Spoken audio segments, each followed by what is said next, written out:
আসসালামু আলাইকুম ওয়া রাহমাতুল্লাহি ওয়া বারাকাতুহু। बिरादरान इस्लाम, नबी अलैहिस सलातु वस्सलाम फरमाए, मन कामा लैलतल कद्री ईमानन व इहतिसाबा गुफिर लहु मा तक़द्दम मिन ज़म्बिहि औ कमा क़ाल अलैहिस सलातु वस्सलाम।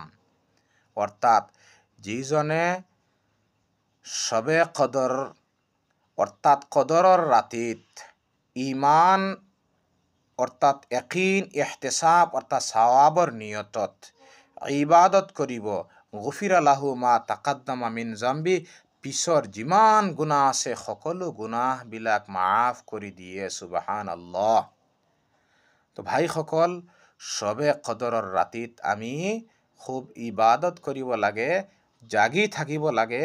ইনশাআল্লাহ আমাৰ আখিৰাত হাসিল হৈ যাব আৰু শবে কদৰ আমাৰ নসিব হ'ব। আল্লাহ সুবহানাহু ওয়া তাআলা এই ৰাতিত বেছি বেছি কৰি ইবাদত কৰাৰ কাৰণে আমি সকলোকে তৌফিক দিয়ক। আমিন ইয়া আৰহামাৰ ৰাহিমিন।